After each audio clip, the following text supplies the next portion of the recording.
Let's review some of the key findings in that report. The UK's Iraq policy was based on flawed intelligence that should have been questioned.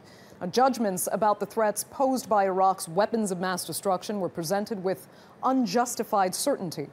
Iraq was invaded before first exhausting all peaceful options. The UK's plans for post-invasion Iraq were wholly inadequate. Blair was warned by the military that invasion could increase the threat al-Qaeda posed to the UK. The UK undermined the UN Security Council by acting without broad support. Tony Blair was already determined to invade Iraq months before presenting evidence to Parliament. Well, the Iraq Inquiry's report is highly critical of the role the U.S. played as well. Let's get some reaction now from Lawrence Korb. He is a former Assistant Secretary of Defense, and he joins us from Washington, D.C. Thanks so much for joining us. So it's not a whitewash, but will it serve toward actually holding someone accountable for the illegal invasion of Iraq? Well, you would hope so, because there are a lot of people in the UK after this report who want the government and the Justice Department to take action. In this country, we did it politically. The Republicans lost control of the Congress in 2006. They lost the White House in 2008. And President Bush has just vanished from the public scene. Do you think that's good enough? Well, no, I don't. I think that people who send people to war in their country or other countries without doing, due diligence or having made their mind up before the evidence should be held accountable.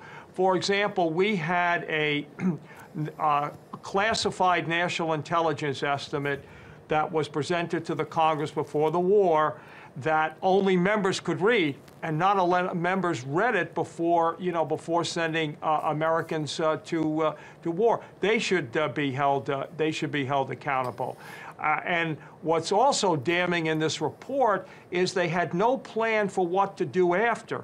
If you after Saddam was taken away, if you read what happened in this, and we haven't had reports, we've had a lot of journalistic, books and stuff, but they talk about the fact that President Bush did not even know that Ambassador Bremer was going to, demobilize the whole Iraqi army.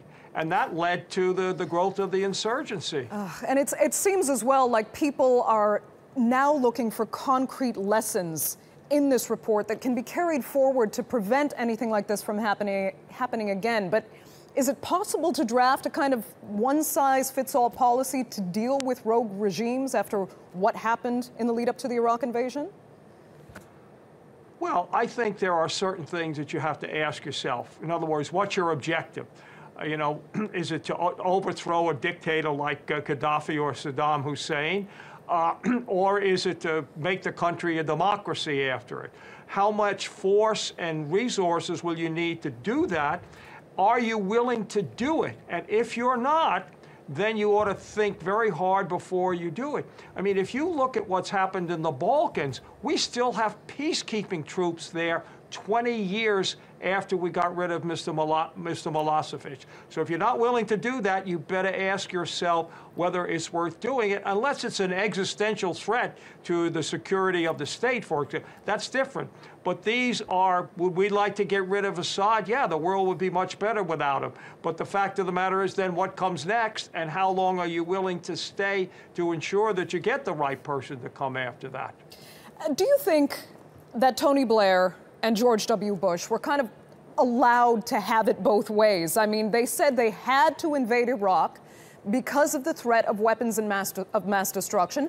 And then when that was proven wrong, they both said they were still right to do it.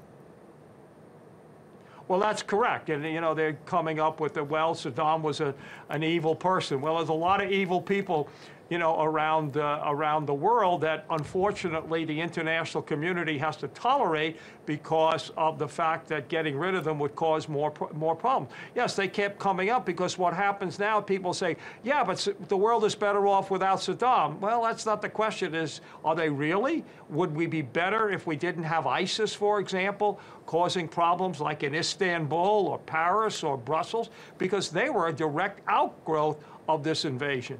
Okay, Lawrence Korb, thank you so much for sharing your insight there from Washington, D.C.